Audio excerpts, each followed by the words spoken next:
Now, if you go to CyberLeak's website, you can pay him to put your brand's logo on stolen Grand Theft Auto 6 footage.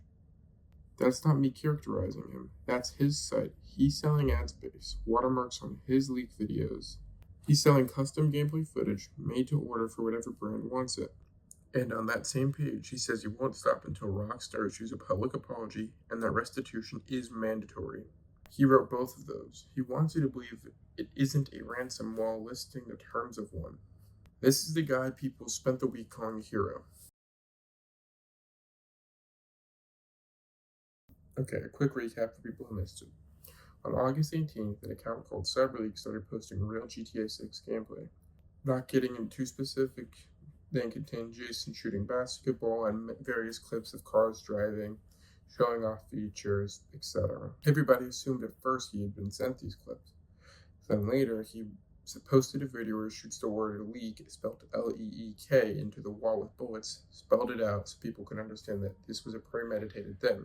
This ended up changing the whole situation. This isn't someone who got sent a few videos, this is someone who has a playable version of the game. On his website, he's got a manifesto. 3 demands. No more digital pre-orders, no more selling DLC that's already sitting in the base game, and games should have offline fallback so they can't just be switched off. Many people in the industry would agree with these demands. I personally think there are 3 things that people should agree with. This is good for the gaming industry. However, GTA 6 is launching with no physical disc for the first time in 28 years of this game series. If you buy the box, you're buying a code in the box. So I understand why people latched onto this guy and started granting him the hero. That's the trap. Watch what happens when you start to look a little closer.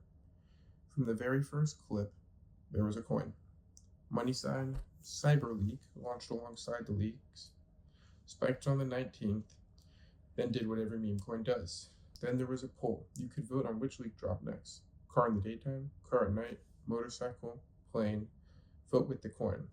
One person spent $80 on a poll about a leak of a game that costs $80. Then the ad slots, the custom footage made to order for brands, and then there's a category listed on that page I'm not going to read out on this channel, but it's there and you can go look at it yourself. Storage infrastructure went up 2 days before the first leak hit. The dark web drop came about 12 hours before Twitter, and when he re-encoded the videos for his public site, he made the watermark bigger to push the site and the coin harder. He didn't leak and then figure out how to make money. The money was built first. The manifesto is the marketing. And if you need one more piece, his site used to say fighting for gamers, and now it says publisher's favorite vegetable. He dropped the activism the same week the lawyer showed up.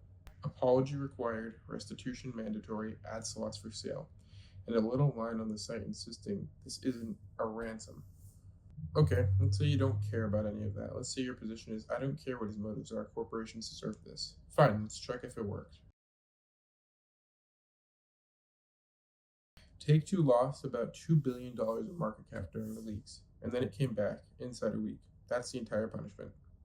The release date didn't move, the Netflix enhanced look is still on for the 27th, Rockstar isn't changing a single marketing beat over this, pre-orders are still open, the disc decision still stands.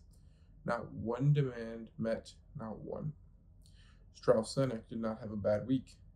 The board is fine, the shareholders. You cannot punish a corporation by leaking its product early to an audience that was already going to buy it. If anything, look at the engagement on those clips. The hype went up. He did their marketing for them for free and charged his own audience for the privilege. Jason Schreier, a reliable insider at Bloomberg, talked to people inside Rockstar this week. The words that came back were frustrated and exhausted.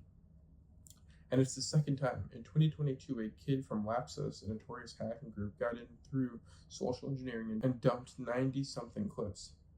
Aaron Kutage. After that, Rockstar locked everything down. Stricter protocols, they ended remote work over it. People's actual working lives changed because of that breach. They locked everything down. It happened anyway, and right now they still don't know who he is and how he got in. So think about the actual job. You're an animator. You spent 2 years on a cutscene. It goes out to the internet as a 40p Twitter re-upload with a crypto ad stamped across it from a build that's a year old, and 40,000 people in the replies are calling your work a downgrade, comparing unfinished animation to a trailer that got 18 months of polish. You're on the audio team. The first time anyone hears a radio mix, it's through Discord compression under someone else's watermark. You're a QA. You were already crunching, and now there's a security investigation, and everyone in the building is a suspect. None of them set the disk policy. Nobody in that building decided pre-orders were digital only either. The people who made those calls are executives, and executives are the one group in this entire story completely isolated from it. The league went past the target and everyone standing behind it. On August 20th, Take-Two filed Southern District of New York for DMCA subpoenas, one to Microsoft, one to Discord. Not a lawsuit against those companies, it's a mechanism that lets a copyright holder demand identifying info on suspected infringers. Account IDs, login IPs, phone numbers, device identifiers, OneDrive contents. Respond Steadlight September 4th, which is after the Netflix reveal. And on Discord side, it reaches back to June 1st. That's way before any of this started. So if you joined one of those servers out of curiosity, if you were just a person who wanted to see what everyone else was talking about, your information is potentially inside a filing form from Kirkland and Ellis. He made himself the story. He put actual gamers in the subpoena. Here's the part that bugs me the most. He picked demands that people already agreed with. That was deliberate. It was the smartest thing he could do, because when the criticism is legitimate, people stop asking who's making it or why. But Stop Killing Games, the actual movement that's been organizing this for years, publicly disavowed him.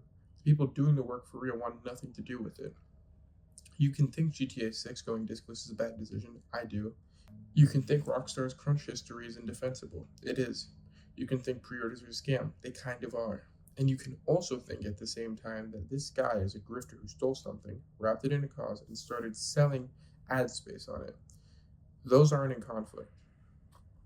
Once again, the stock recovered, the game still ships in November. The only thing this guy actually did and changed is that a few hundred people who spent years building something had it taken from them.